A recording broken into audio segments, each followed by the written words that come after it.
abonnez-vous et n'hésitez pas non plus à liker la vidéo et d'activer la cloche de notification. Voilà, comme ça, c'est parti.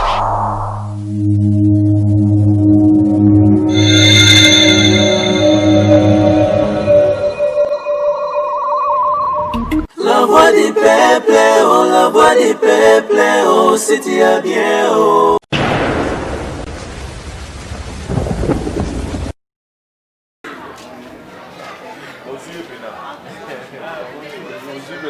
Bon, papa, ça. Ok, chez Maman c'est que Bino va nous la ça là ici ni do la ok macha yo la boza Congo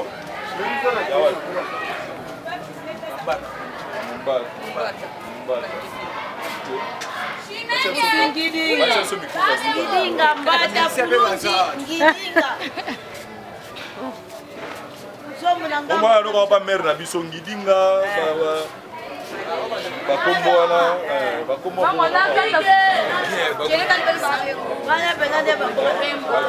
ba pesi banini ba ngeba balimba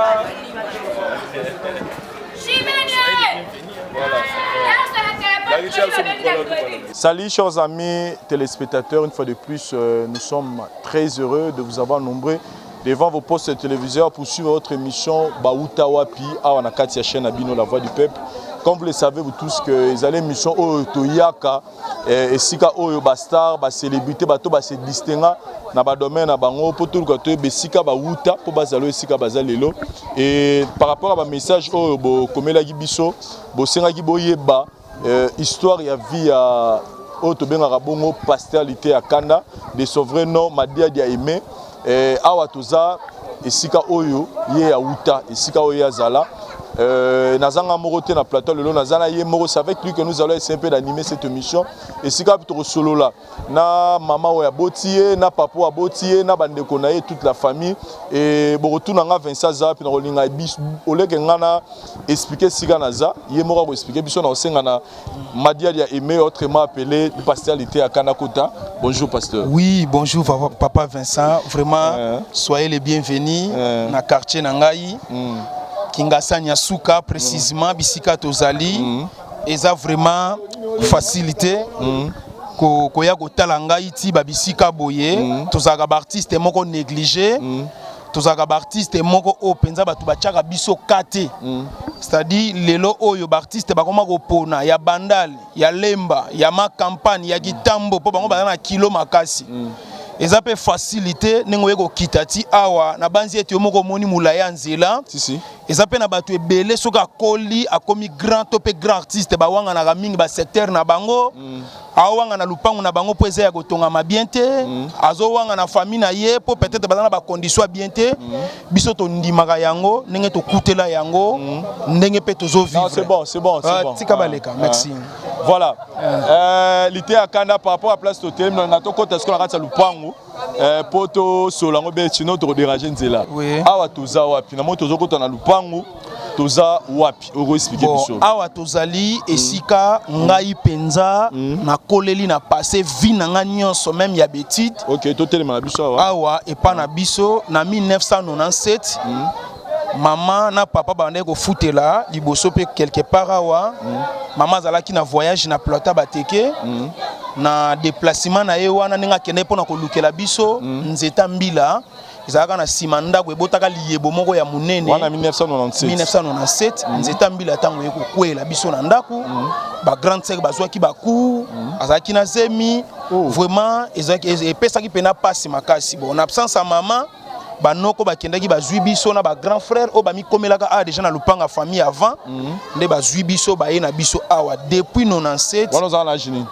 bon wana nazaki pena mwana mukie na 97 nazaki pena mwana mukie donc 97 ti okoma tata mukolo ko mapana esika oyo nyonso awa penza ndengo zo mona awa et puis awa pe to longwa te toza siko na lupanga koko na biso na kota mama OK koko aboti mama na biso ya mwasi na ya mobali bakufa bazali lisusu te OK de sika oyo koli esika on a koli on ba osara wana tumbako wana ba osala tumbako wana sala tumbako wana bande ko nanga pe kaka ba frère na ngai ba malewe ezawa donc yo apparemment on la nzala te oui tozana mama kulutu na biso azawa tozalaki soki mama ke ko lukela biso na nzela plateau bateke ba séjour au mama osala kuna ko sala pe 1 mois 2 mois ça dit lokwa malewe ezalaki ya mama kulutu moyen mususu ya osala bino wenze ezalaki te o ka ya kolambela ba kilia bino pe bo profiter pe ka nango yango pe kolisa biso lelo lelo to ya poto découvrir lité à Kanda Aimé Madiadia pourquoi ça biso botami na famille nini oza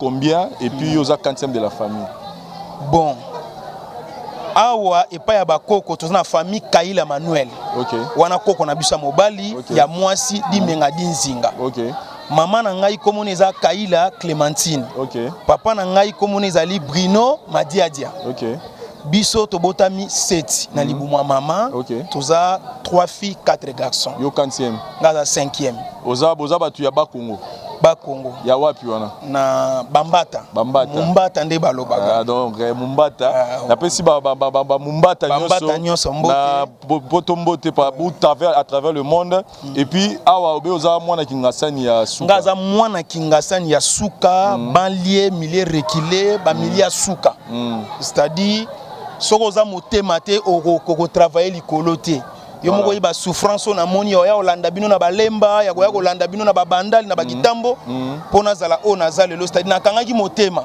ça na ondima na longwa ndako ponga producteur na ngai ya liboso premier producteur na ngai ezalaki mama na ngai po biso place to bandeli musala théâtre na bité so na ko enchaîner mbala to solo ngo mena d'abord na zona mama comme tu es tout na ba uta wapi naza besoin na bana na maman abotio vraiment maman expliquer biso et sika yo lité akanda botami et o ya ko solo la tant to wana solo yo kozala wana si y aura des choses à compléter ensemble donc to solo na maman na moni maman za na ngambo boye toza na biso na Gishasa toza na Gishasa na moni maman zawa même tante ko finira no badite mère lamba na yo so linga to yango nde kolisi biso malewa onde ande bokola ngai pe na restaurant o ya mama Mangolofi en tout cas complet olia loso na madesu ça dit ti lelo batu ba osepela na biso lelo banzungo nde mutu esali po ota mikili wa molinga boy na biso na zongi mikili na lie na malewa te se na yiki Kinshasa malewa eza la ngasa na suka na moni ba mama mibale Mama Botinga yeyo. Maman Rotelema s'il vous plaît. Maman Clémentine Kaila. Oh maman Lando Kaila. Ça dit le né ya ba maman na biso. Ça dit bada pena tata moko maman moko famille Kaila. Famille Kaila nde yango. Toza pena ba famille Kaila musu baza na poto mais to bungana to solaka te. Concernant ka ba tiraillement to ba makambo ba famille mais tant ba omona déjà ba comprendre déjà que ba ndeko na bango voilà. Ça dit ba maman mi balé souffrance ba moni pona zalao na zalelo impossible. Ce qu'on a rolinga to fanda poto sur la pena la maman bien. To sur la maman la biso bien ba pesa biso mo ba détail to zalango dari diante ça. On se retrouve juste après cet élément. Merci. Yangu wana pe na sepeli makasi na ndenge bakutana na mama Olive na sepeli makasi ayelanga super na ndimaki te mutu lokola nga Clémentine mambika te na kokolata super po basekaki nga mingi yo kokolata super bachololi pe bazali awa po bazali kocholola ngai mama nana lati super mama Olive moni mwana ye kaka na super abi mama yango ewuti pa mama Olive asepeli ne makasi andimaki te pona ndimaki te na kokolata super po mingi bazaka koloba nini oyo kokolata super nana kolata yo kasi na nzela ya mwana ngai nasepeli makasi oyo ezangi ebaka maisika ya mwana na ngai. Voilà, merci maman.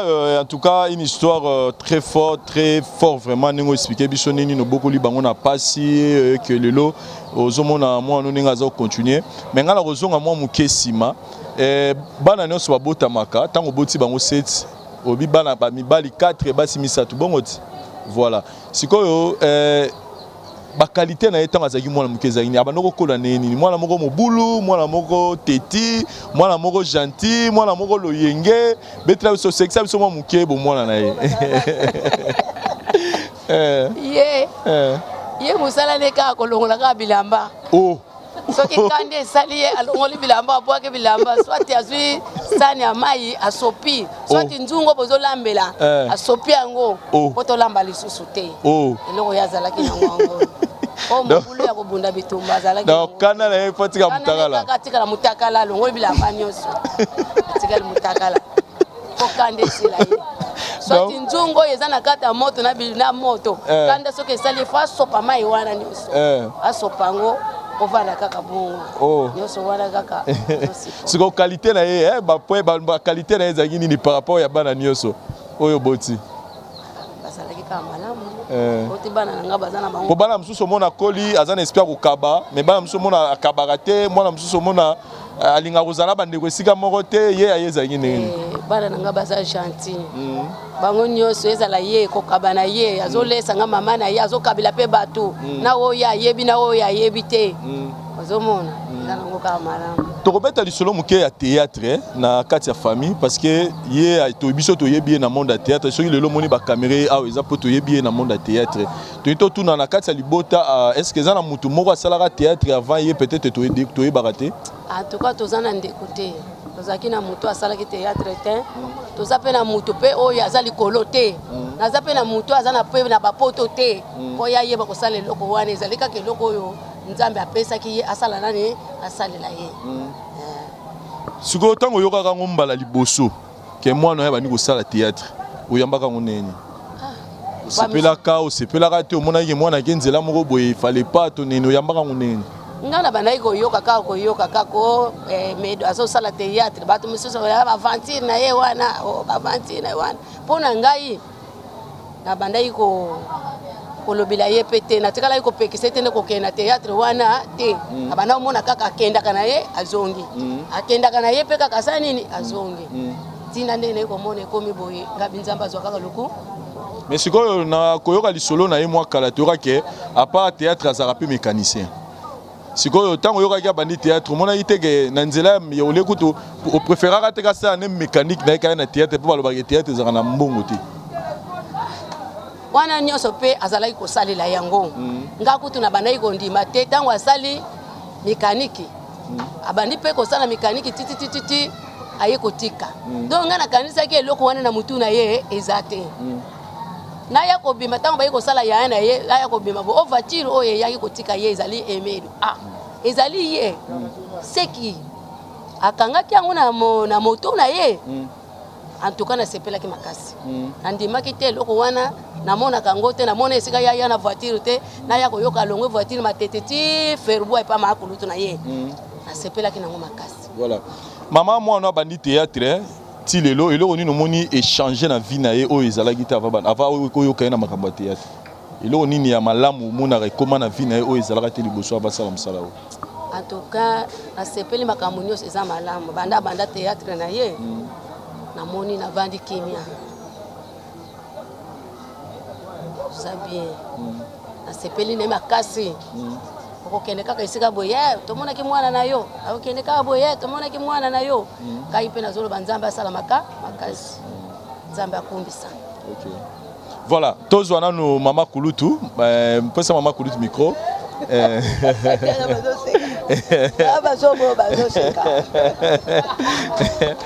mama kulutu kombo na ye mama kulutu kombo matia mwa micro likolo simba ngo lokwanga na simi boye kombo kombo nanga Kaila mama Kaila papa Kaila ya landu na landa ba mapasa ok mama na biso aboti mapasa mbala misato ok c'est yo po bota mapasa bakobota mama kulutu okobakisa nini na kokola ya mwana na yo Aimé na kusenga nyonso nzambi oyo penza kopesa biso na likolo emedo nzambi asunga ye ti leri yako kolongola ngai atianga na sama bele ngai nalelaka mingi makasi mpo bana na ngai nabokoli bango mpenza na pasi suka ngalebi bana oyo ngai naza na bango posa naza na posa moto mosusu te naza na posa bana na ngai nazalaka na likambo mosusu te nazalaka na likambo ya mibale te kaka nasambelaka likolo ti na se kaka bana na ngai naza na bana na ngai bango moko bayebi yango bien na bokoyi bango na ba Clémentine soka akei atiki bango na kokolinga te mwana azala na mbeba mwana abeba na kokolinga te mwana akufa nzala fo balia na leri wana ya ipesi lisolo wana akweyaka na ndako atikaki bango bakweyili ndenge nini bavandi ndenge nini mwana oyo mwasi na zebi oyo mobali ya suka wana akweyi na mili akweyili ndenge nini bokena maseli toke maseli mbango nakoma kaka awa na nani oyo ya ndona soki ndona wana nakangami na kula ngalobi jamais ngafona monaka mwana Clémentine aza te na sote mbangu na kweyi na lamuki lisusu ale tina maseli ake kokuta na ake kokuta emedo na kati ya pitaro bazotelete ye o boka oyo biso tokokoka te mpo mutu toyebi te kokosala pasi emedo alobi yo muneni boya nini alobi ngai muneni na ngai naliaka pondu na fufa masango azoyebisa badokotoro oyo bazosalisa ye tolunge kuna ntongo etani toki azwi teletemale mobali o munani afosine azalaki na ye feli azwi ye ti kuna limete amemi ye kuna le bake kotala sala visite ya motu alobi bolandile kaka mwa teletema aza na ye bien ngai ede na ngai nzalaka kolela mutu moi mpona bana na ngai o ngai naboti na bokoli nalelaka bango bazala na kimia basala mosala kitoko po basunga ngai ndenge basungi koko na bango makambo ngai nazalaka na yango yango voilà Aimé tozongeli yo mwa muke Aimé koyoka histoire na yo ça prouve que obotami na famille oyo bapara bakobunda mpenza makasi pour que lelo tomona yo boye question mona ngai na tuna yo misala eza ebele likanisi wana nano osala théâtre bandako oyo wapi otala caméra bon théâtre ezalaki déjà likabo oyo nabotamaki nango na quartier même ata na lupangu awa bazalaki soki journée wana nga naza te na lupangu ekomi lokola bato nyonso babeli mpo nazalaki mpena koanime lupangu kotia ambiance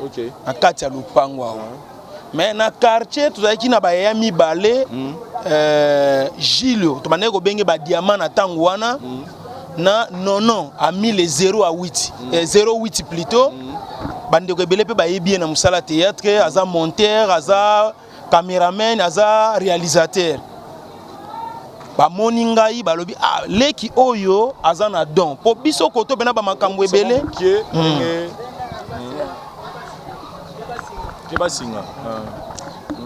ndenge na quartier bamakambo ebele ezalaki mpenza très difficile bagroupe bathéâtre pene ezalaki te grand frère wana alobi tomoni emedo na 2002 aza ndeti na grâce ya théâtre bongo po biso tokoli na bavi oyo tosangisa nyonso toanda kosala eloko moko te à l'époque mama azokalinga nguba akokalinga nguba abimisi biso na prince tozoteka 3 mabanga 50 ere moko asombi bamakasu asombi bangadiadia ozoteka c'est-à-dire tosangisa nyonso na vie omona venaki na na musala fixe te ya koteka nazoteka ya théâtre nazoke théâtre na 2002 wana grand frère wana zwinga bakomi siko komemanga na groupe na bango na bitabe tozokeni wana tozorepete organisation ka ya ba groupe mike ndenge ezalaka eye kokufa na 2004 na vandi na bia na osala susu théâtre te mais lokola gu wana ese ekotaki posa wana ekotaki na bite fo nasala ngo lisusu elongi ya kala toza mpe bana quartier na ye elongi ya kala asala panga de na ngadios na pesi ye mbote elongi ya kala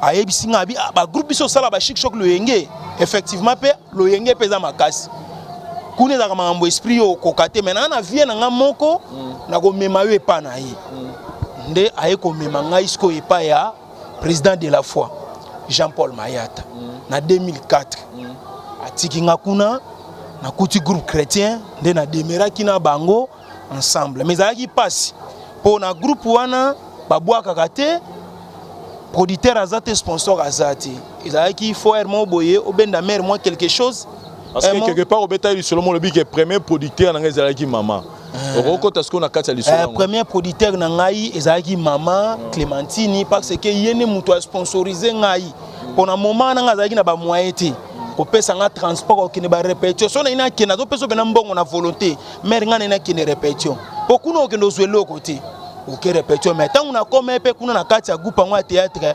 souffrance moko extraordinaire bozo voyager maman yebika ke mwana ke mission de service ya musana banga théâtre mais nzoka toke olala na ba condition mobe na ba kazangulu kuna bolala na banda ko esila ti bandeko ya basi ya ba groupe ba théâtre ba nkutunde ba opesa bino ba maputa o bokoko tanda po bolala na se souffrance qui tellement makasi na tikala pena ko vivre bonheur te na musala ngo na 2014 lokola kuna déjà babandaki ko empêcher biso moyen to sala banzonzinga ezate soki babengi so na groupe moko ya batu faut pesa kaka message ezata ke biso groupe chrétien kolandaka idéologie lisanga na bino nde na yeko mona non boye bakale leki to na okokati sikoyo eloko moto ngaka to découvrir lelo bandeko ba otala yo batu musu na télévision balobaka azalaka pasteur ya solo te azalaka pasteur ya solo tazalaka ne comédien aza comédien tazara pasteur de l'opéra pesa biso vraie identité na yo Aimé Madiadia autrement appelé Lité ya Kanda ozalaka comédien acteur comédien to ozalaka pasteur ngana za acteur comédien confusion ezalaka na batu pona nini polibanda batikala yeko tala ngandenge na osala théâtre te ba yeko mona ngambala moko na casquette ya Lité ya Kanda nde yango moni batu bakoma ko ba confusion aza pasteur mususu aza comédien et to mona ki na ba comédien sikoyo Valeria Makasi ona lobake ya ko remercier lisusu deuxième producteur na ngai to deuxième mutu oyo asunganga pona zala ona zalelo na kota siko na mulongo na kati to pena yeba na ba comédien lokola ba Xil lokola ba Belvi lokola ba comédien nyoso ba président Lombe eza mama Olive Lembe Kabila mama oyo aponaka race ya batute mama oyo aponaka position ya mutute mama oyo azwaka mutu ndenge azmoneliye na ndenge akuteliye tokoya na fra tokoya parti wana ya mama mais nangaki na zonga mo mokesima inspiration wana au sala pasteur Lité ya Kanda eyaka oneni. Merci beaucoup. Tant on est comme on a mukili o tozo vivre surtout dans monde na biso théâtre hein. Faut peut-être so na ndenge bandaka on a loko moko boye signe moko boye. C'est-à-dire souci ya koyebana. Ndeni nga na osala musala kitoko mais nazo yebana te na yebana petit mokili mobimba tina ba poto ba konzi pe ba yeba ngai.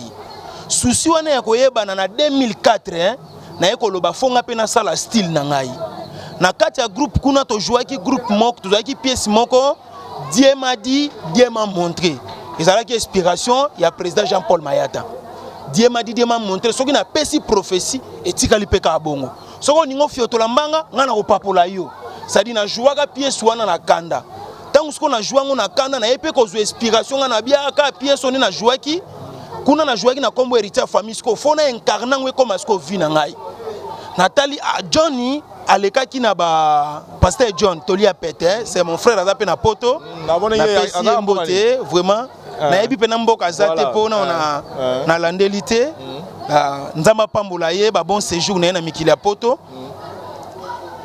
tangu na yekomona yeba filma ki na ba téléphone son pene za ki bien te ngana kota ki pena studio ça dit tango sala ki rôle na film wana film wana aujourd'hui da ba rôle moko na jouera rôle mo ya bongo ya mutu moko ya capacité Kanda ya prophète ya Kanda siko na la pesa ka yo rôle wana Mayata pasteur de la foi yem ta ba no jouango boy alisiko a partir wana nga sikoyo na yeko raison bien nga pe fona ko makote ya batu Lité ya Kanda ali na Kotisco studio dans na Koti studio na sala 22 minutes ya mate ya Kanda na lobela ba choko botama mwindo tikala mwindo botama pembe tikala pembe na lobela ba PD ba lesbien na lobela ba trouble nyonso ezo za na mboka na papola ka penza makasi idée wana loba trouble moko koti na mboka o na ko papolela ngo pena wana zaka inspiration ya kaka mba moko inspiration trouble moko koti na minute o na mboka o na ko papolela ngo penza batu bien surtout na église et ya kaka na inspiration et tikala pe bongo le lui kanga ndesiko tangu siko yo c'est que quelque part parce que lelo tous à la claire na yo Lité ya Kanda o batu batikala na mutu ba biki yo na pasteur de la foi vous avez la relation sur malamu te parce que ba discours na yo des fois ba mona ngo nireza la o attaquer mingi mais celui to zonga lelo ko histoire na yo c'est que quelque part au dédier une partie à carrière na yo pas parce que yé mutu a pesa ka yo likanisa au sala rôle au lelo mukile ye bio. Effectivement, au moni Bible zo senga biso reconnaissance. C'est mon vieux oyo naza reconnaissant et pas naie parce que soko talelo na bana o ba tombwa mi na niveau art azape mutu o fois à la paix fier na ngai a tout à paix tolo. Bon ba tiraillement lelo ezokota kaka par rapport ya ba vie na bato bazo ya sika pembeni ya mutu bato ba mona passe biso to mona tenaye nde bato bazo ba témoignage ya bien mais dans l'ensemble s'il y a un problème to mona naka et puis to solo laka. Nangina zo sa micro ozo no micro nazo ki samuke mama mama ozo micro maman quand même oyebi ko passage à moi na no et pas pasteur Jean-Paul Mayata oyo quand même oyebi ngo ka no sala na groupe moko na et pas pasteur de la foi oyebi quand même malgré que zo attend peut-être au talate na yo kaka ngo kasi na talate na yo kaka au talate sikoyo oyo toyebi oyo toyo kaka oyo tomonaka on irait relation ya lité ya kanda na papa na ye ezaka pena papa na parce que aza papa na ye na côté ya musala si faut loba liloba moko na mwana na yo to na pasteur de la foi loba nini pona yango to pese ka merci to pese merci na misala na ya sala ki vraiment merci kaka to suki wana to suki kana merci et ceux qui pona likambo koloba que lelo est-ce que des fois pe oko to des fois tende tous en plateau est-ce que gros senga mwana yo lelo te en direct émission que aluka bongisa penana pasteur de la foi bazonga penana relation malamu peta musupe ngonge monani pe akoko beta tu paketa la papa na ya musala bakoki kokutana na bango soki bazana bango na problème te bakokutana na bango. Voilà, merci beaucoup. Nazonge pa na yo nepe masole kenda bongo. Si les lopé oui, normalement to koma ko bangana eza nini yazo mona ngana na kisi ngape na mona yaza na kisi. Et kenda ba genre mo ya bongo ko bangana ba confiance eza lisusu te. Soki na approcher ya ko mona ka ke o seke batindie aya ko tshela ngelo kwa mabe. Ngai pe soki approcher nga stadi mokili to komi ko tambusa ma mingi. Yaza musala nzambe na ba makanisi bazobika na sima ya losambo na ye pa nzambe nzamba bobikisa bato ebele na sima ya losambo. Bon, papa Vincent na mukuse na kolinga pena to vanda wana mingi te mais ba détail ndenge mama lobi ete omoni nzela oyo esunga yo ezaka nzela ko négliger te.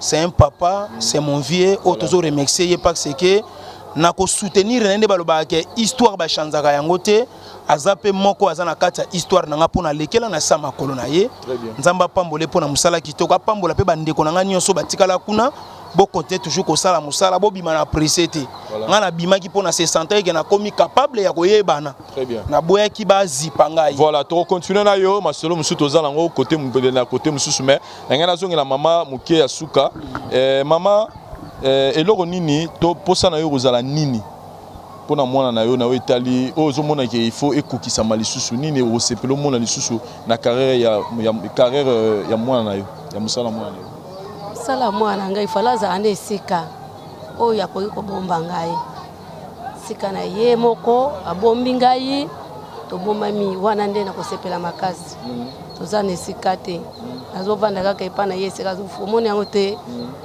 eza kaka pasi ata tolie ata na lie ata na tamboli bongi kaka moto azalaka ebongi avanda na esika na ye moko eleki malamu mingi. Voilà, passer à l'été à Kanda, na ligne après ne to sololi na mama, to beta sko tour na veni, to so pe to récolter pe moi témoignage à bato quartier. Bon to continuer ma solo na yo, surtout pour na mama ni mama na moni ozaki na page moko fongola ki maintenant nga to solango côté mususu. Ya kotelema. Te soli to solango to solango awa. Voilà, na nga ce qu'on a tout na yo rencontre na yo na maman Olive et Salama Ningeni. Merci beaucoup. Rencontre nangana maman Olive ezalaki extraordinaire na ndimate. Papa Vincent omoni lupango yo eza lupango eboko linge kolisi ngai na batu muso akoyoka soni po ya na caméra ti awa yo moko zomona citation lupango eza clôturé te banana botama eza clôturé te eza même pas na wesadal ba mama bazo sala penza vie na condition moko o esengeli te o remarquer be monsieur belé na sala komona na leli na lelaka ya solo Tant le là là pour la maman qui est maman il est super wax maman Leli tout ça. Na lelaka ya solo. Po na nous penza na komi na condition esengeli ezalela te. Sadi na longola na ngande soni, na longola na nga fusi, na boya na nga lolendo, batu bakutela nga ndenge nazali. Lite ya kanda lelo na koyebisa batu bo souhaiter nga ta joyeux anniversaire pour ekokisi 5 ans. Lelo lite ya kanda ekokisi 5 ans. Lelo peneza eza mbotama ya lite ya kanda. Banana banda carrière ya lite ya kanda ekokisi 5 ans. OK. Rencontre na nga na Maman Olive na vanda ki na moni appel ekoti. Tant on a mon appel ekoti allo lite ya kanda wana aimé lite ya kanda ngabi oui aimé lite ya kanda. Maman Olive azana posa a invité au lobby na inauguration ya parc à Kingakati. Je suis aux témoin. Na benga on a téléphone pour na bangaki. Na bi na sali nini na lobby nini na télévision. O eza bazo luka moya ko kangisa ngato likamu nini. Papa Vincent azwa pongité. Okende te. Mama tango ayoki yango pe azwa pongité. Mama lobana nezaka ne. Nga lobi yake ni kobengisa yo na ye bokuta na esika nini lelo ya bengisa yo. Epesi nga kaka pasi. Wana yobi mwana langa seke bakangi ka. Moyen ata yo mo. Papa Vincent. Voilà. Et dérangeant kingai. Vraiment naza mutu na kokai na ko sipokote mention wana te pona Maman Olive Lembe Kabila na appel na ye na benga kibino na bengi pe quelque bandeko yo mutu ebisingo bi te kende wana eza lipamboli na okende na simnzela pe na Keville na Kingakati tant to komi kuna na tali abengi singai me to sololité po na mona ndeti ndenge mama bengi singa occasion ngo na loba makambo nanga nyonso ndenge na ndenge lupangu place ko lala condition wesa dalezate na expliquer ka mama nyonso mais na zi occasion te misu pe ya batu mo loba bilobela ezate la suka maîtrise to passer journée to inaugurer parc na moni mindele belé na moni ba continuous na mona na ba télévision na moni ba papi tamba na moni ba papa André Kimbuta na mona ba oka na musika. Ça na benga ka Maman Olive ndenga kota na histoire na ngai na ebaka te na komona ba gouverneur de la ville ndenge nini ba konzi ya mboka ndenge nini à partir wana na ekomona bango nde rencontre na ngana ba artiste et comédien e bandaki wana ukabukuta na pe bosolo na bino to solo la pété to longwe wana nazongi ndaku na moni appel ekoti mama tanga zonga ko zalaka nini la ya kinda ko tikala ka muteme zalaka nini na lalaka te nga soki ya bimi na lalaka te aozela tinga na kozonga ti lero ya kozonga wana mutema nange kiti tanga yesu ko yobi mwana makabi ya ozongi da yetu ndeka papa ozongi ya bien mama na zongi nga na yebisi merci. Allez, deuxième tour lisusu na moni appel ekoti na yebisi susu mama na bi ba bengi ngai na moni invitation nazo kende fête na moni ba yeko tikela nga liputa super to ba yeko tikela nga liputa nga nzambe merci bana na botama mama oya nyokwami alata superité na zwika liputa moko na ke na tongisi tango na tongisi liputa wana OK en tout cas OK yango voilà OK tombe pe juste alata ki yango pe nga pe nazana elamba nango na pesi mama mibale ndenge fete elekaki eleki ale tozongi ndaku et ko sala na vandi kande na vandi boye appel ekoti lisusu o bongama tozo kende voyage papa Vincent mutu échauffé ngabi maman voyage ngo tozo kende zo besika tozo kende tengana na swala passeport te tozo kende mboka nini nga na yebite moteme ko kakite na bengi mama Angèle mama Angèle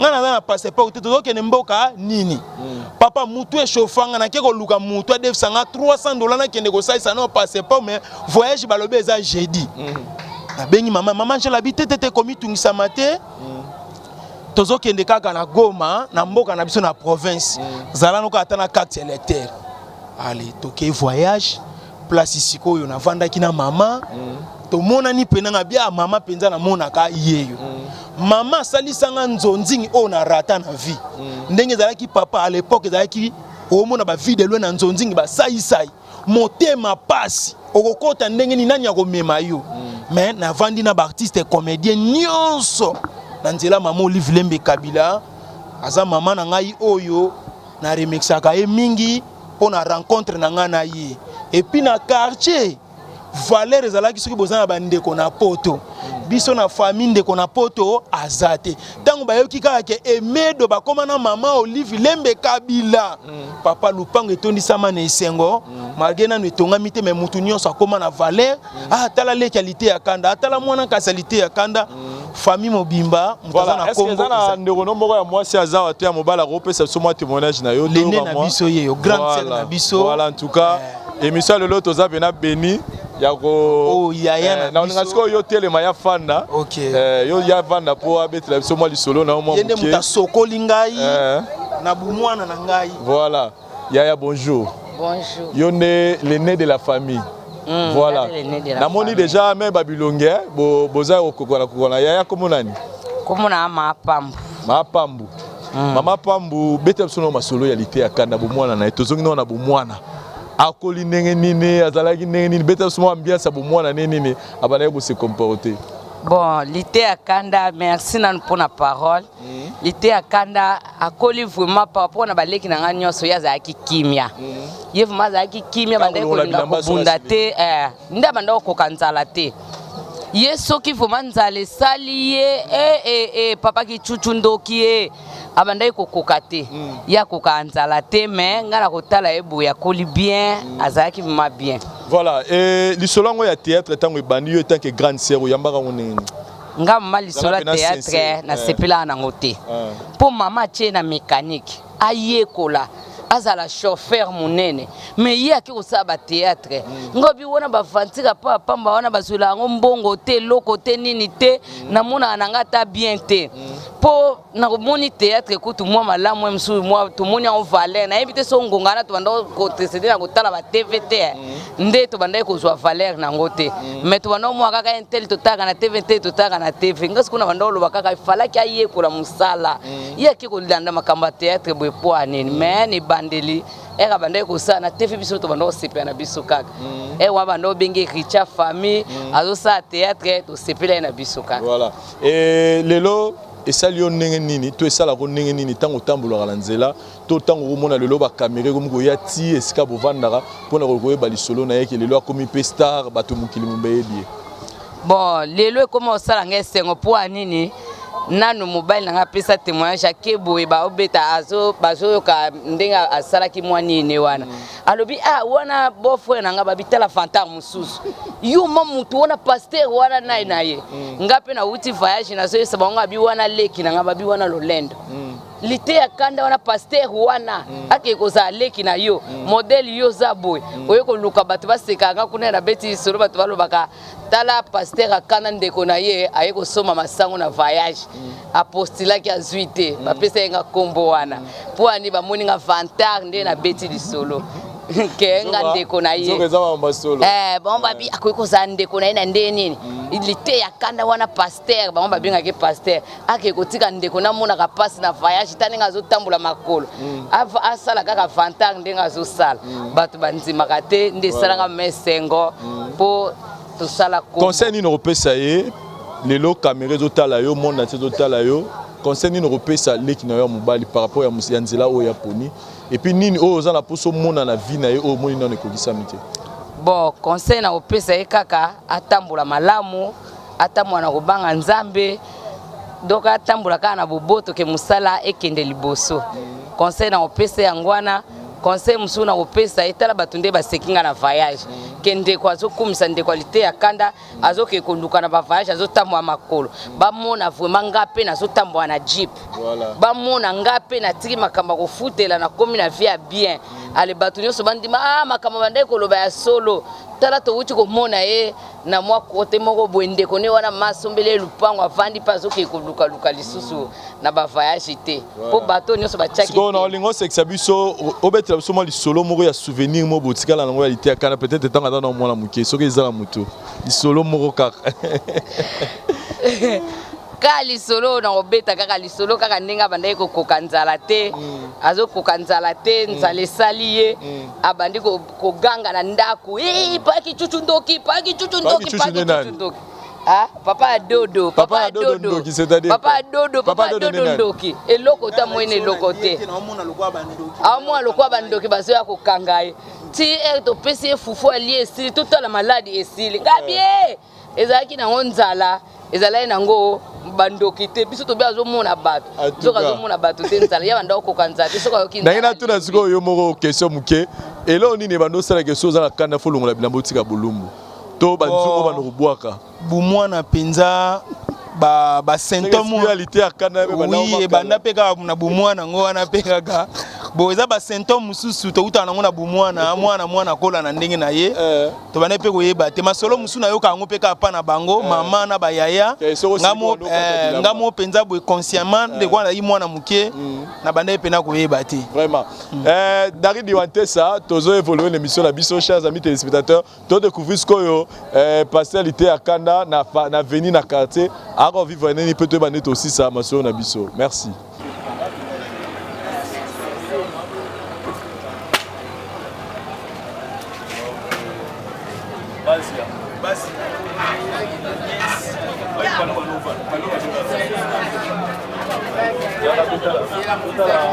Salon Emilia.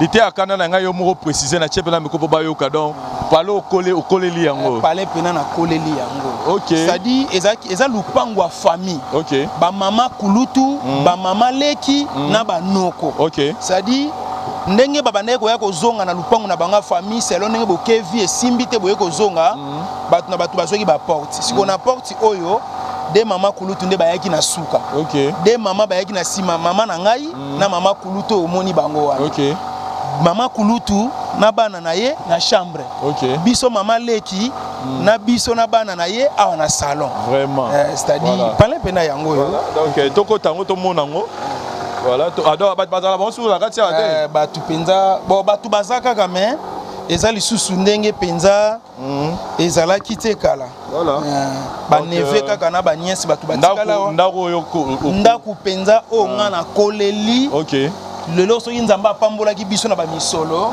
bandako tolingaki tobongisa nde yango oyo totya meme baclotire awa ezalaka soki tolali wese kuna etondi mai isiko ezoya kokotela biso awa mai ya wese ezoya kokotela biso sikolité akanda ndenge na tuno question moko lelo soki nzambe mpe na pamboli yo parce que tomoni condition lopango ezomonana mpena ke eza na situation moko mwa bien te soki lelo nzambe apamboli yo eloko nini opensa kosala lelo soki nzambe apamboli nga papa Vincent lupango eza histoire mpo na ngai lupango eza souvenir malamu mpo na ngai tomona bato mosusu bateki lupango na bango mais biso banoko na biso quand même baza mwa mitema malamu baotala bacondition eza bien te na place mwana telenganaka ta na balabala place ake sofi esimbi te fwa ya awa bananga na botama ntina kola papa Vincent na lupango totikala otonga wesa dali te totikala osumba na bacondition ya bien te eloko na longola mpe mama aka mpona bacondition hygiénique souci pende ezali même ba mama kulutu wana totya bango mpena na bacondition oyo ata toilette ezala bien kobongisela ata ndako kolala kopave bien mwa cripstage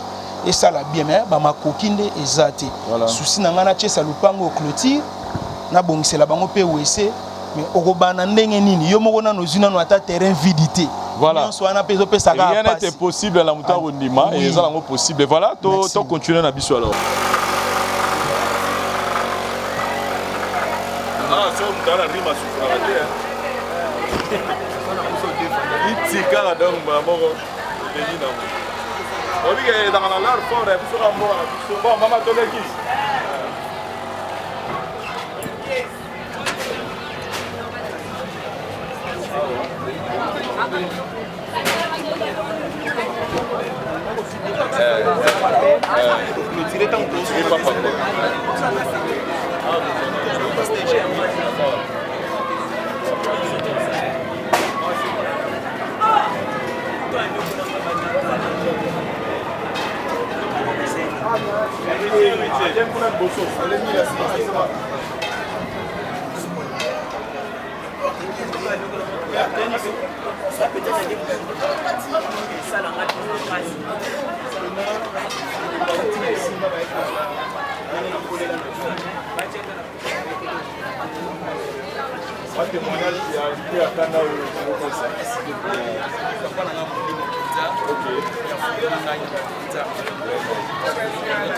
Voilà, Emedo, wana ne mera obenga yo. Oui, Emedo. Tozo tambola, tuku omeminga ya wapa ya ndeko na biso awa toto ebayaza nani par rapport ya histoire ya vie na yo. Bon, ya liboso nanu aza grand frère oyo amoni kokola na nga na quartier. Ya mibale aza pe papa na nga ya molimo oyo azosunga biso même na quartier na makambo etali bonzambe. Soki ndenge ozomona ba jeune baza ozo senti moi embrouillé mais za makasi mais papa oyo azwaka penza tan ya kolendisa ba jeune na bao bazomela diamba na bao basala loyenge na bao basala mobulu. Saza père oyo ayebi vraiment kovandisa jeunesse na niveau ya quartier. Aza penanga na kobenga ye yaya na kobenga ye papa na ba qualité belé ya kopesa ye. Très bien. Frère Gédéon Lobby, hein? Oui, Pasteur Gédéon. Pasteur Gédéon. Bonjour Pasteur Gédéon. Oui, bonjour. En tout cas, tous les gens sont makasi ya rojoyo na disolo na biso lelo. Tolingi tozo juste témoignage ya Emedo, ya Aimé na kati ya Veni na kati ya quartier par rapport ya musala na ya rosala. Lo ni rolo bana par rapport à témoignage na. Ah juste ya roloba quand ndenge mo lobi Matama micro. Ah ça na double identité pananga en même temps ça leki ya quartier en même temps ça moi na nga na musala nzambe. OK. En tout cas ça moi na mo très bien. Très bien penza. Akoli ndenge nini? En tout cas mwana moko mobulu lo yenge mpoli makaraba yaya yango yo zwaki pour redresser to ndenge. Non akoli pe na ligne wana te en tout cas zaki mwana moko azaki poli azaki bien na quartier amakaraba yaya te pesa ka mutu nyonso respect o esengeli na ye. Et contact na yo na ye salama nini pour me mener nzela nzambe. A contact na nga na salama ki omoni loko azalaki leki nazalaki ko fréquenter mingi penza en tout cas. Loko nazalaki ko fréquenter yango na banda pe ko lendi sai ko teli lo banzambe malembe tsayi ko ndima comme frère tu mandi ko travailler na ye type ko koma mosala nzambe bien que l'ité ya kanda sala ya comédie ça peut mosala nzambe ya solo. Très bien. So yoki même accent na ye même na l'ité na bien que c'est la comédie mais on ressentir que moi base ya Bible ezali penza. Voilà. Et tozongo ma mukesi matango okaki abani di solo théâtre. Yambaka monini. Bon, le solo théâtre, on a coupé la nana, ça dans quatre théâtre. Si nous avons tiré le banzam, babandi, on a calé le cabano, de base, surtout tout ça, la calculo ya ou mais la théâtre. Même dans les bons samaritains qui n'ont déjà côté à la artiste, quartier mon baba yebi même sur le mot pendant que on tourne mais c'est des artistes à Kala. Et artiste à Kala, abandi théâtre a évolué. Lelo ni nous mon a changé déjà na vie na. Oh, ezalaka te avant de faire la théâtre. Carrière na ye ninge zo avancer ni no mona que ils ont changé na vie na. Bon, on a mona changé na vie na ye et là on liboso na comprendre ça na maturité.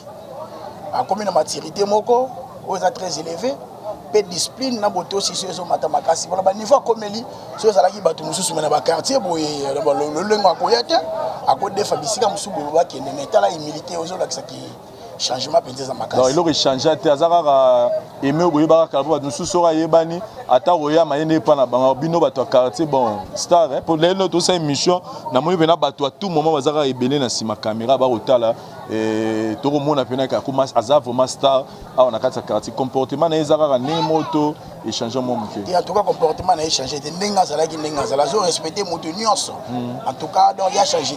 Voilà conseil ni no pesa pour nous. En tout cas conseil on a copé ça Motei c'est un évangéliste conseil ngana copé ça continuer ka boye beaucoup plus kotika nzela nzambe te. Voilà so osaka na nzambe soutenir en tout cas makambala mozali bosse. Voilà merci beaucoup pasteur Gédéon. Merci. OK dité akanda to continuer na biso alors. Oui to continuer est-ce que maman Suzanne Azali on a peu basaba maman na biso to petit pas maman Suzanne na kata lupango yo. OK. Voilà. Marqué Suzanne ba papa o ba ko pe ko témoigner presque ba papa na biso nyonso a quartier ba kufa. Oh là là. Tikala mingi na ba maman. Vraiment. Mais ah to kota déjà bato ba koloba déjà ba pesi biso déjà moi ba détail ebele ya malamu. Oui. Ça va bébé?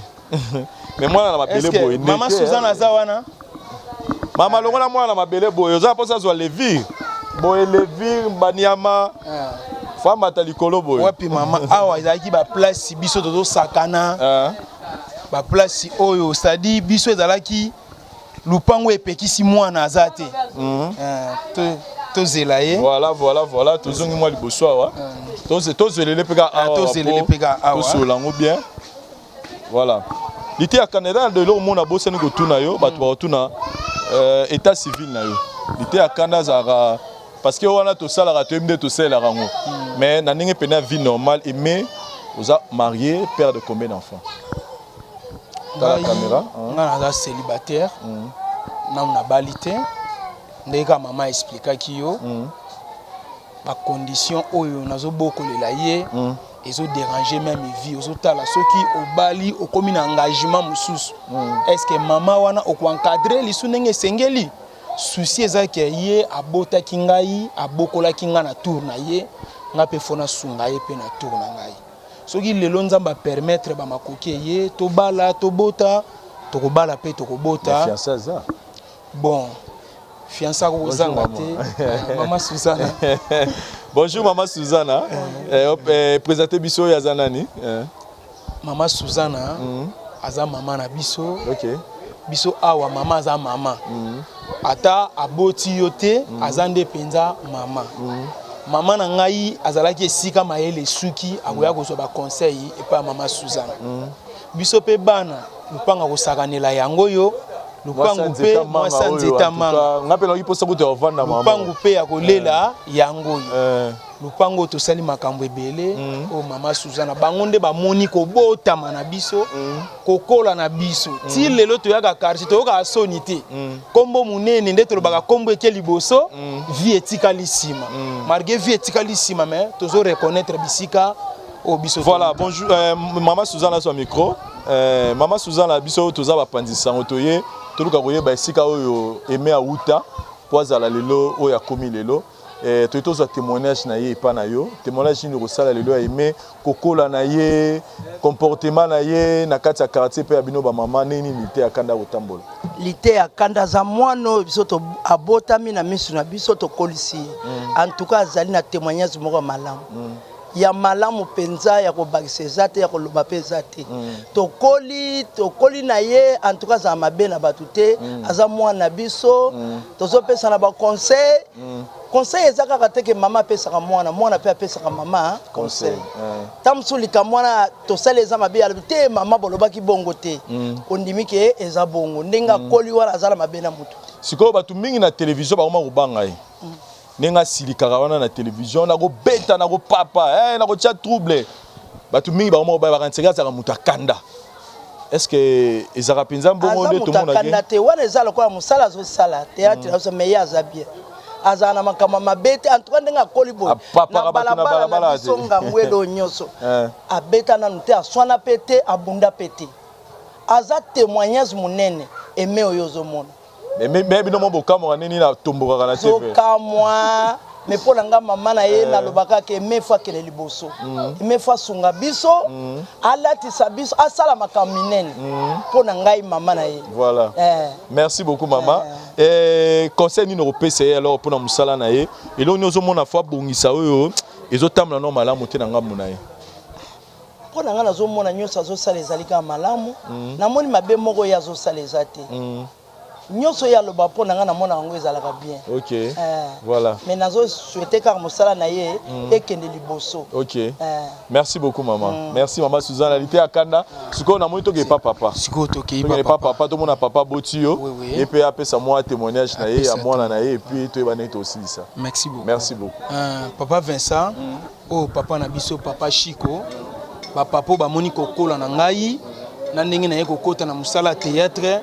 Petit lelo ndenge lelo nzamba salipe nazwa chance ya koyeba na mokili mobimba soki témoignage eza ya mabe na vie na ngai mabe na sala na quartier na kima quartier pezana batu mususu ka ndenga tombwami asombi lupangu na nta asombi na mutuka te mesa kimi quartier biso ti lelo toza pena na témoignage oyo soko tuni papa koyebisa yo voilà papa pe sa témoignage na ye ya aimé.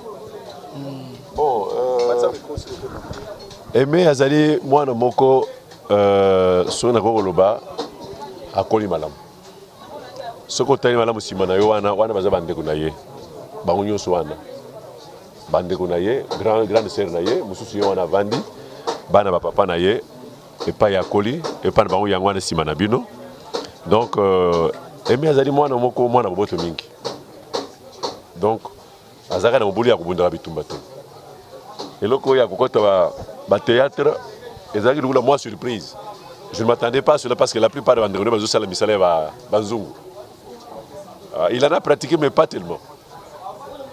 Mais na ko mona kaka mokolo moko ya komi pasteur ya kanda biloko ndenge wana. Et na moni ngwapi awe pa ya vidéo et pa ba vie na bango. Awa na vidéo awo. Na be ngaka ye. Papa. Oh iloko ya yo papa izanga. Na ebisa ma lobonga na ebisa na basi susu ayibi ya mususte na ebite. Je lui avais dit que progresser aller de l'avant. Parce que dans le monde de la comédie, il faut avoir le courage de construire les monter. Et il faut ça partout le pour te convaincre les bateaux, pas soutenir yo. Hein? Excusez, il y a soutien matériel, financier, ainsi de suite. Parce qu'impérativement, ce que vous avez un soutien tel au monde les athées. Alors cet enfant a progressé. Je le vis dans l'Andraïe. Je le vis dans le sport Tébélé. Je l'ai vu chez le petit ici à Vérité en face, à Ibagite. C'est lui le responsable. Vincent Chilouzi. C'est moi, papa. C'est moi. Je le suis. Je te suis chaque jour à la télévision. C'est une émission que j'ai toujours adorée.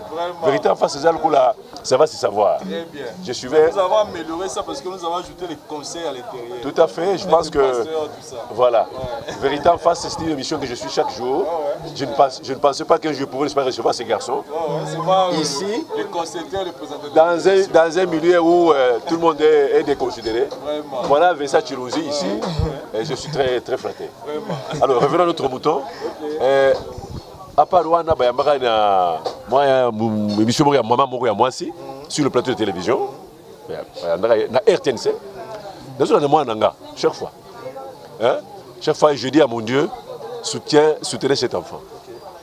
Soutenez-moi, Noyo, bien que sur le plan bagage intellectuel, ce n'est pas ça, mais le dos est à mon tour, n'est-ce pas? S'il est soutenu, je pense qu'il peut aller de l'avant et conquérir le monde. Mingi tueba bangwa tueba ba batuna biso ngana zaka fanatique ya Mouzalé dans les années 80 il y avait Mouzalé, il y avait Mangobo, il y avait Lukuli et notre ami Ngaloufa est venu après. Il a été acheté, enfin si vous voulez recruté parce qu'il n'y avait pas un Moulouba dedans. Il fallait que Mangobo azana Moulouba Mogo naka nakat. Cet homme pour la première fois quand moi, il y a RTNC à l'époque, il y a l'homme radio. Ce qui va saluer le mango, va saluer dans l'état, il y a le Georges Mbana Brazzaville. Moi, et voilà, Ngaloula a pris de l'ascenseur. Et il n'y avait qu'une seule télévision à l'époque, une chaîne de télévision. Et aujourd'hui, je pense qu'il y a une multitude, n'est-ce pas, il y a la chaîne. Cet enfant, pour moi, je pense que ce qui a parvenu à battre le Malobo, il peut que la yango. De musique. D'abord, les motions à mingi, respect de Bayana, Babotu de Bangouana, jamais à Zanakam de Batou. Ce qu'on t'a dit, le chinois, ils sont tellement nombreux. Mais le seul qui est tellement doux, tellement plein de tendresse, c'est cet enfant ici. Alors, il faut exploiter. Donc, je pense que d'ici là, il y a un retour mais une bonne chose parce que tu as vu tout à l'heure Vincent Ozali, moi tu me surprends ici et pourtant il n'y a pas longtemps que hier là je t'ai suivi, c'était hier, oui, j'ai suivi, tu avais reçu en rediffusion si vous voulez, moi émission Mogo ya moi si wana il y a ma géographie parce que j'ai suivi, je suis toutes ces histoires là. Mais c'est une surprise pour moi de te voir ici à Kingasani, devant moi. Ça m'enchante quoi. Merci beaucoup, je suis l'ancien de RTNC. Merci à vous, que Dieu vous bénisse. Bénisse aussi. Lité Aranda. Oui. En tout cas, on est très ravis aux témoignages à papa. Oui. Donc, continuez de la biso alors. Oui.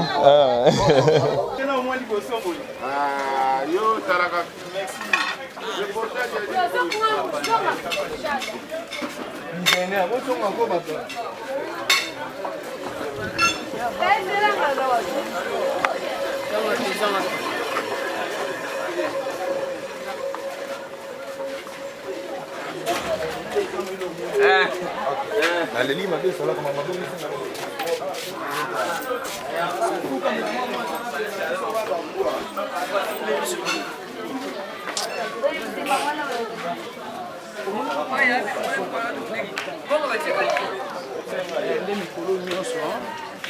Bonjour maman. Bonjour. Yaya, vous allez bien, hein? Merci. Fais Moïse. Ouais. Il tient la chaise. Il tient la chaise. Salut. Qui met ça? Attends, là, c'est habitué. On a déjà. Ah, si, il y a un qui est filmé. C'est pas. Livre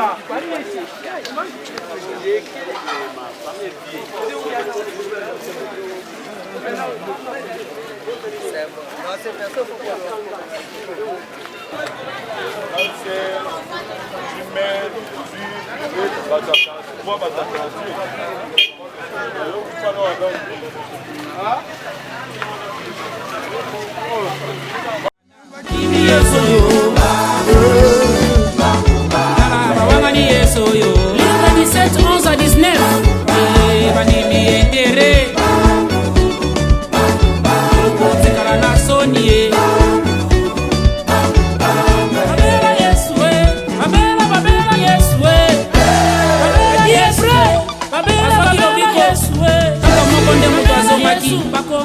alingaka bao bazongelaka ye babela yesu babota mapasa babela yesu ale ntango bato nyonso baboti mapasa bakimi yesu oyo babangani yesu oyo.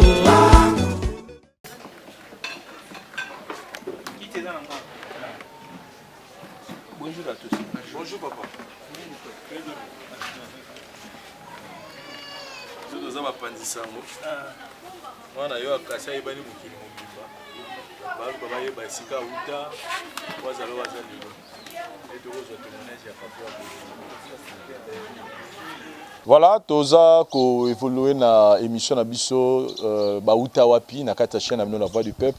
Tozu ko zo famille tozu plutôt maman aboti lité ya kanda tozu témoignage ya bandeko nyonso sikoyo toza siko na opportunité ya munene ya ko solola na moto yo asala que le lot mona lité ya kanda o ya botiye papa na ye lité ya kanda malobeza na nga mona yo présenter biso papa. Merci papa Vincent omoni ndenge balobaka histoire ba chanzaka yango te okoka ko échanger histoire te biso tosali musala na kati ya ba difficulté kaka na kati ya ba difficulté na nzamba sali biso ngolu to yebana pe batu bakamwaka auta wapi ndenge moko lobaka na thème ya émission na ba auta wapi toza pe na ba place auto uta malgré to bande ko ya ko landaka batu ya likolo kuna tozokende ka po tosala musala te loko ezali tozokende kaka po sacrifice nga na sala même ba artiste belé ba comédien ba musicien ba joueur babana okokango te po transport mute bana ko casser bango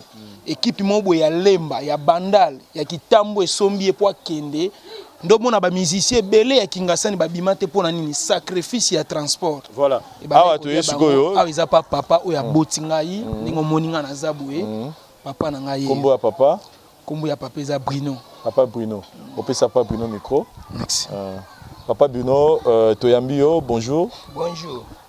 Esengoza ngam na biso ya ko mona yo pe ya ko yeba yo mona tie ba ko tala yo ba ko découvrir le moto yo abota lité ya kanda na bana nyo so ya mibali spécialité to différence nini ezala entre lité ya kanda na bana msusu na etali comportement façon na rozala soko ko betela biso moi du solo na ya ko kola na ye poto yeba ye le nom de to moniero. Bon particularité na ye na bana nyo so ya mibali na ngana loba. Lité ya kanda vraiment nzambe nde mutu aningai nde ezala ndengo wana na bana nyonso na bokoli vraiment ye na mona kaloko neti litungulu moko boye babwaka kikaka na balabala ou bien na zamba ou bien nzambe ndenga bwaka biloko na mai ebimi kaka ndengo wana nde ozomona ndenge mwana ngai azali alors mwana na ngai lité ya kanda Moi na lité à Kanda abandi lisolo ya théâtre tokozo vraiment muké na sima na famille na yo ne bobotami na bandeko na yo est-ce que lisolo ngo ya théâtre ezala déjà to yaza muta liboso ya bandi likamo na kati ya libota to yo pozaki déjà ozaki peut-être ko sala ngo to zaka na mois do wana ko sekisa mo na landi yango bon na kati ya misala maboko nde sikoyo nga na kati nazalaki nazalaka horloger bon nazalaki pe ko s'adapter na moi ba biloko wana mais na moni ki mukolo se ekoti na kati ya nzoto nde na mizonga mwa sima mais na sima na moni bana baye ko bima ya na pousser bon mais na ndenge ya bandeko no musuza na mutu mota sala théâtre wana penza te nengo luki bweseka azate siko lisolo ngo la rebanda ko yamba ko nene tant mona bani masolo ya théâtre tant masolo ya théâtre e bandi tango yo keke ngombala liboso ezalaka nini tango na keke ngombala liboso sepela te na ste eloko nyonso ifu ko sepela nga na sepela kike mwana akene liboso wana zo mwana na kati ya théâtre bato basala kango liboso na ye bango nyonso bazaka liboso loka na moni mwana nga pa ye ko sala nga pe na ko sepela mwana kene kaka liboso nako sepela tia mutema mabete ko mwana azonga sima bon siko nga na ko vivre ndenge nini nazo bika na maboko na ye transport na nga kolia na nga komela na ngai eza na kati ya maboko alite ya Kanda. Voilà ezo sala esengo makasi papa personnellement papa no sotanga botara mwana nganga mona ninga za ko évoluer na musala ya puni na musala ya théâtre alite ya Kanda lelo ninga koma as acteur comédien ni nozo mona échanger na vie na o liboso ezalaka te ananzela musala o bon na kati ya musala vraiment pona koya komata penza nazo remarquer eza toujours malembe eza soko moni muta akene vitesse iwana za muselekete akoya kobosa na lidusu na ye ti aleki ozola na ngai na sepela na ye pona azosala musane malembe wana pena tuka na sepela kana yozo mona ke makam na epeza eza ko kene kaka bien wana zo ke malembe na ndenge ye pa za ko landa na ndenge famille na éducation ndenge ba para baza ko pesa ye voilà et ni nozo mona ni nozo sepela nango te na musala na ndenge azo memela vie na esiko iloko ozo sepela tozo olinga e kokisama na vie na ezani liboso na bo moto nano omoni mwana akoli il faut liboso bumoto koyoka vie sociale bapara bazali wana ntango bazoloba likambo kozwa yango lokola neti jete zwa yango pene na considération papa alobi na ngai boye neti ke na koloba na ye peke lelo lokola boza na répétition lelo kokende te efa yokela ngai fa monake no likambo papa alobi donc le musu pa moni moi liboso ozo comprendre soki pe te kene na yo ozo comprendre et papa ezana bandeko belé ba kotala biso lelo bazana posa un jour ba koma pe star lokola ye bazolinga bala na nzela na ye na nengo taleli etambolo ya mona na yo eloko nini ko esali lelo azala o azalelo secret ezanini surtout na ye moko menenge yo observer ye nini ko sala isala ke lelo akoma star parce que izara bono le bi du tungu le moko boire na bala nini yo pona yo mona ke ko la cause to raison ya succès na ele numéro 1 na boyambi aza boyambi makasi na bandi atana moko pe bovanda kana ye mwa bandakala alingi na liboso boyambi Dede aza na famille pe makasi na bandi wuti kuna na ngangwele famille makasi wana pe na kaka bano na boti mopanzo kuna so na tangi susi na mama ya mibale oyo azali mama ya liboso oyo azali awa do bakokoma ta 15 alors mwana liboso pe na bana nyonso ya mibale eza qualité ya Kanda très bien bazali né ya bana mibale né ya bana nyonso chef de la famille alors na kata chef de la famille na wana na moni ifo azaka na mwa musala moka banda kosala pona batu mingi kana kati ya libota bakobanda kaka ko dépendre kaka epai na ye ya na bangwa liboso voilà l'idée ya Kanda nangana tuno pe question ngoyo mo micro s'il vous plaît batu ba kotala yo secret na yo ezanini o esala ke personnellement yo mo lo mitala na télévision otala resika outina ozalelo eloko nini esala ozalelo ya liboso papa Vincent eza détermination sacrifice parce que musala eza okolala na ndako osambeli nzambe nzambe lobi na okena répétition faut ala pe na courage wana okende c'est-à-dire musalo nde to sala même TV lelo po TV banda ko luka ngai ndenge lelo ko luka nga na ndako esenga ki ngana na bando kendo lukango nazo kende ko luka TV na okende olanda TV na banda na okende olanda TV na ville na okende olanda TV na ma campagne na lingwala esika nyoso TV ze esika nga na okende olanda lelo na courage wana na sacrifice wana bolingo wana na kotosa pe mikolo bakulutu ya musala na kobanga pe nzambe secret na nga ya makasi yango wana na lingaki musala na bondeli nzambe na sali pe effort parce que sacrifice ya musala tolo baba Vincent mbule ko betela yo moye ko betela yo malile ko betela yo na musala ozomona papa Vincent so na bina zonga sima mwa mukie de la foi yebi to katisa ba mai ya boatu ba mai ya njili na ba 22h papa yebiti ba mai ya njili wana na boatu ba uti tournage na ngambo ya kisensu bozu ya kokaita tala sacrifice ozokoma ndako 23h bosali ba bokena ba ndako batu ya ba tournage ngana za charger matériel bokoti na ndako bosisi tournage bozobima ko bima ka bobima na porte ya lupangu bwe mama ndako mukolo ndako ekolanda yo papa ko bouger te pesa biso téléphone ozwi ozomona ke na kati ya musala me bazokango lisumu yibi okoyoka ka wana a de la fois lobi te aza mwana mobali to sambwisa na miso batu bwete to kota na ndako to contrôler soki azali ye tozwi to pesi kokota tozokota ka na ndako lokolo na ngeti kala mutasuka tango na zokota téléphone pesa yake sai nini esone ezana ba biloko mususu eleka na makambo aro na ona azali na ko ekolema na ko tika bakanga muyibi na betela bambula na leka na ba citation moko très difficile mais nazalaki toujours molende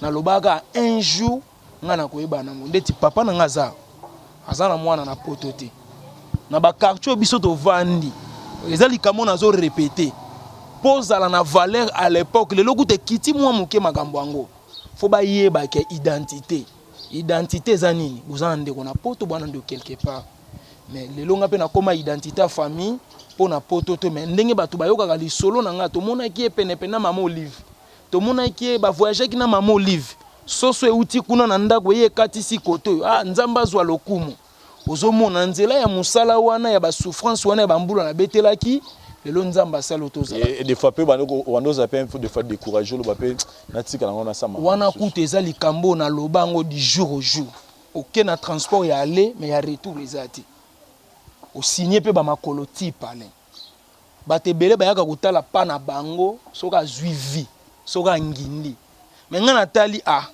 na kombo ezozala munene mais vie yango ba makoki ezoyate c'est mieux na yaka komitalela déjà place na biso ndo moni à tout moment na yaka na quartier batu nyonso ba yebi ouais to moni neni noza bien accueilli na quartier to sentir que so na yo mona meneke oui batu pe ba ye nazala so na ye batu parce que ezalaki te mais sauf que to ngato mona bande rebelle bene bazawa te ba otala boye c'est que ye batu ba ya mona papa ndunda bana ye po babenga ye ndunda bana ya zaka clôture so kazuka ndunda ya bana ba kolia esili ça dit l'état bino bozela ba misuni banini kombo na na quartier so ningo ye ba père bien ozwa na facilité koluke na kombo to tangite lukaka na kombo ndunda bana donc ndunda bana so tunika ndunda na lukaka pa ba ndunda bana donc père so azuka ndunda ya bana na ye yo lukano ba soso na yo etali yo lukano ba soso ngana keno na ndunda bana baliana. Voilà chers amis téléspectateurs, je pense que nous sommes arrivés presque dans l'émission na biso na suka ezaki aventure mo kitoko ya faire découvrir bino une partie ya réalité à kanda yo batebele batika na ko mona te lelo za ko la biso ba stress lelo a sekisara biso lelo a tchara biso na ba bonne humeur à travers ces comédies. Et c'est vrai que nous avons fait découvrir bino famille na ye moko la personne to ba isika wa uta lité akanda personnellement pour na yo moko ni ozomona fo bakisa na vie na yo pe na carrière na yo pour le bataille que maintenant ça va parce que le belo moko zo répétant trop que comme eza munene mais makoki eza mukie. Merci beaucoup papa Vincent nazo vivre après na ba condition ya ba grand artiste o ba yebani o ba vivre raté. On remarque to yepa papa lupango eza polele eza clôturité so baluki na ciment ou esa dans les até. De yoza problème ou esa dans les ça dit vite ozomona baza bato bazovivre eloko esalaki na longola mama kuna kobela condition hygiénique eza bien te ozomona ke toza na souci vraiment ya makasi tosunga même babote omoni akomi na une étape ya suka mais ali ata ya moke mpe na étape ya suka yango esala ye bien naza na lupango te naza na mutuka te naza locataire nazofutela ndako ya chambre salon oyo ezanga salle de bain na kati oyo ezanga cuisine na kati lamba libanda kotia na ndako bole c'est-à-dire senga nzambe merci pour ça nango po yana bato musu ba lukata oui baza na ngote bon biso siko par rapport ya ba valeur ndenge bato ba monela biso na ndenge kombo ekei mokili mobimba bato ba yebika ki aseke abonga c'est que aza bien nzamba zwa lokumu ndenge ekotala biso lisu papa Vincent biso kuto remercier lisu davantage pour makambo oyo msusu ko tuni papa micro ana kingasani ekota kaka ba beti ye na litutu bakuluna bakotaki awa wana kamera ekoti bakataki mama wana bazokisi ye mama wana na minute au place akokende eza te bakuluna kaka kamera ekoti mais po kamera ekota pena na makambo ya kitoko boye na lisolo ya parcours ya grand artiste mboka pastelité ya kanda ekotaka penza te vraiment to remercier onengo uti musika oye ko rendre biso visite kosala oyo bauta wapi esika na uta yango voilà donc pesa papa maloba papa loba suka ezani na loba par rapport ya mwana na yo poto aussi sana biso merci mingi na sepeli mingi na ndenge nyonso bouti musika boye kotala biso awa nga na sina koli nayebi ke na uti na vie ya pasi nde nazokende kaka soki nzambe alobi nakozwango na kimubange nakozwango kaka na kimubange na ngai soki alobi ata alobi nzambe akopesa ngai kaka mais lokola namoni nano changement yango eza te moi mpe nasala okreme eza te nakomotalela kaka nzambe moko. Très bien. Merci beaucoup papa, merci chers amis téléspectateurs, on a besoin qui t'a bino ya la émission Bauta Wapi comme on a l'habitude de vous le dire, prochainement bon comme l'habitude na ba commentaire bato boza na posa pe découvrir net to faire découvrir bino lelo lité ya kanda wana kati ya Kingasani. Merci na Dari Diwantesa pour la prise de vue, par aux essais cameraman assuré pour la montage. À ton avenir Mbuni donc bande gotu ya monde entier ba hôtel biso ba vana avenir Mbuni en tout cas mbote na toza na avenir na bino yango yo je pense que ndé to kotambola ba te belé ba ko se retrouver voilà oui quartier na bango batika po ba belé ba na ba Chine ba na ba États-Unis ba na ba France na ba Dubaï voilà. Vanda kuna ba Turquie ba ebike za pe bana Kingasani. Voilà, merci beaucoup Dari Diwantesa, tout le monde année prochainement na ba différentes choses na biso. Merci bye.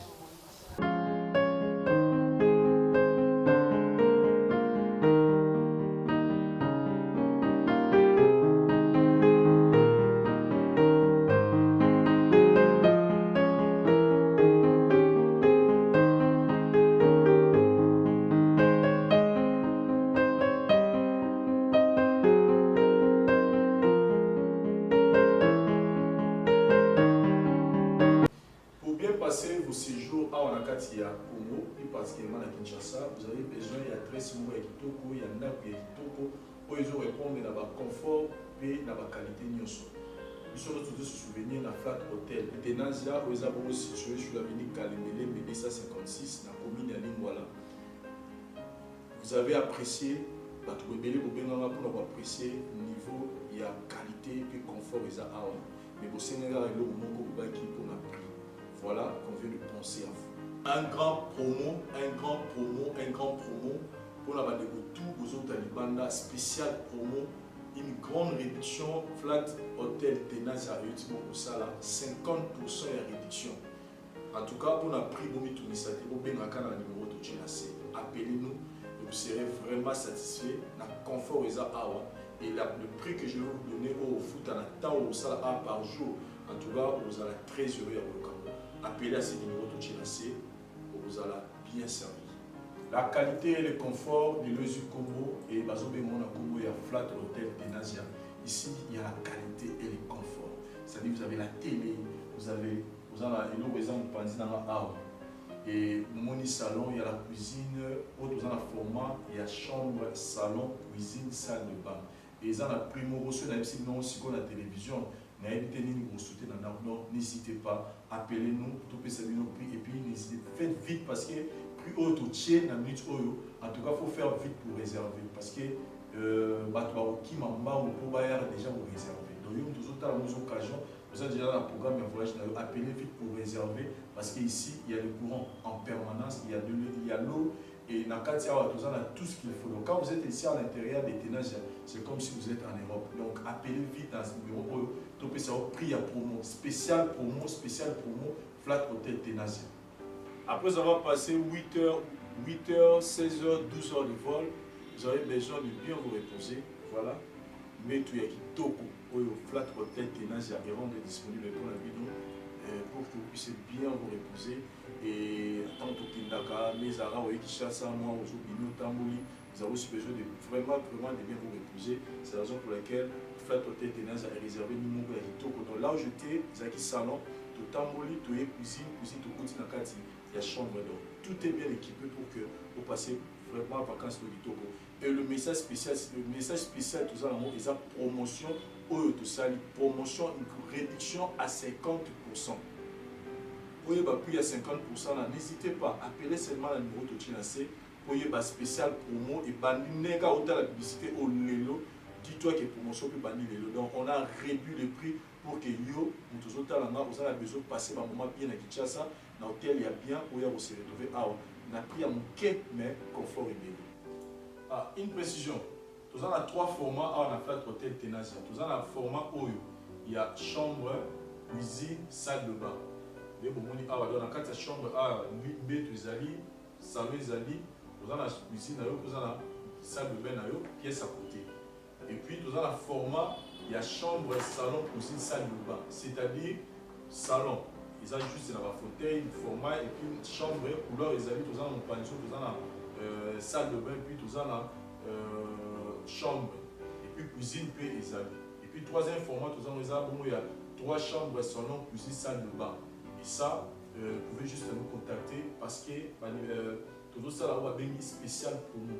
Réduction spéciale à 50%. Donc, bon, au foot, on va réduire à 50%. Donc, c'est une opportunité pour nous autres à appeler à ce numéro de Tchinasé pour réserver déjà à l'avance. Parce que prix, je répète, mais prix haut, c'est confort nous sur mon lit.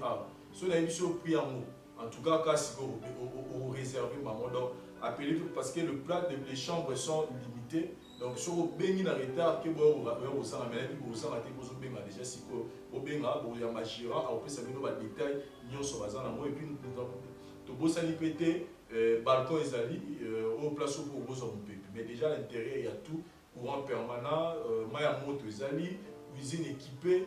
Tout est là pour que vous passiez ce séjour bien à la carte Flat Hotel Ténages sur la ça se situe sur l'avenue Kalembele, numéro 256, la commune de Lingwala. Non loin, il y a Sanef. Voilà, non loin à Sanef, non loin, PDK, RTNC. Donc, tout est sécurisé pour passer ce séjour dans ma lame. Conseil, on peut s'habiller, nous allons libanda, soit on a pour passer ce séjour bien, nanda kwa kitoko, nous allons vous apprendre la photo. Adresse Zakamoko, avenue Kalemele, 256, Flat Hotel Ténages. Ici, c'est le confort, la qualité et le service. Mon beau, vous allez vraiment satisfait jusqu'à la fin. Merci. Voilà, donc, comme nous tous nous dit que mon petit voyage, c'est vrai que visite est un peu structurée, mais vous avez un restaurant à Bino. Donc là où je suis assis, restaurant à Bino, Bandekoyo, vous avez Libanda, vous avez soit vous avez une manifestation, il y a 10 ou 15 personnes, donc l'espace est là, venez exploiter ça. Il y a tout, cuisine congolaise, étrangère, il y a tous les goûts, donc spécial promo, Flat Hotel Ténages, Boya, Obenga Belé, pour vous servir. Merci. Ngai maman Pichu Tonele, naza pharmacienne en formation, nazo œuvre dans le laboratoire CRMDA, où ils allaient centre de recherche et de production de médicaments traditionnels améliorés. Tout est à disposition de bino cosmétiques, tout un industrie cosmétique enrichi au collagène, ils ont traité tampons, ils ont traité rides, ils ont traité poche, ils ont traité imperfection mingi ya peau. Pour ça, il y a un sérum sous forme de masque, tout un industrie crème réparateur. Ils ont réparé pour ce qu'on a un problème avec acné, bouton, mapalata, et puis qu'on sait un sérum naïe, où ils ont enrichi dans l'acide hyaluronique. Tous un adouci gel douche, tous un grand format, un petit format, et ça a mis à paille, ils ont adouci un pot. Tous un adouci cheveux. Ils ont collé sa souki, cheveux abîmés, souki, ils ont quatre en pamba, souki dans la teinte, ils ont bondi sango, ils ont retardé repousse il y a cheveux blancs, pour ça ils ont la huile, na bain d'huile. Tous en na crème, pommade, tous en savon, où ils ont accompagné gamme il y a cosmétique nyonso.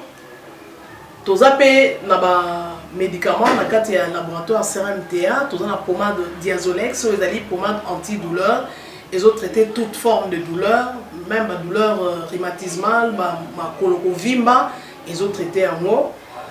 Tous en crème Borex, où ils ont uniquement pour notre papa, ils ont rallongé le système de papa, et puis ils ont agrandi en haut. Tous en Diazostimule, où ils ont produit ils ont traité différentes formes d'impuissance sexuelle, éjaculation précoce, dysfonctionnement érectile, faiblesse sexuelle en général, et pas ils ont traité frigidité, ils ont sous forme comprimée. Tout ça, la zinguinalis, présenté sous deux formes, comprimé à sucer, na suppositoire, où ils ont traité différentes formes d'hémorroïdes internes et externes. Tout ça, la méamycine, où ils ont traité la levure. Tout ce qui est amibe, tout ce qui est maladie, kyste, il y a amibe, ils ont traité en eau sous forme de comprimé dans le sirop. Tout ça, la crème méamycine, où ils ont traité tout ce qui est maladie à peau. Genre des maladies à PC, mycose, c'est là qu'il y a mibali, surtout, ils ont là, tout, maladie, l'auto, méamycine, crème, ils ont traité en eau. Tout ça, la allium. Allium, ils ont traité toute forme, il y a hypertension, ils ont normalisé tension, ceux qui tension est mataga, à quitter si à normaliser, ceux qui quittent à mater si à normaliser, et ça à partir de aïe. Tout ça, la menga, ils ont produit mon anti-anémique, bateau bazara connaissera problème, il y a anémie, quelle que soit l'origine, menga, ils ont remonté, ils ont tonifié un peu, ils ont fait sa makasi, énergie dans les autres. Voilà, ils ont gamme de produits CRMTA, laboratoire où ils ont travaillé essentiellement dans les phytomédicaments, dans les plantes médicinales. Donc, nous avons tous les produits au moment où nous avons et ça a mis à partir de l'anxiété et à bon cannabis au Congo.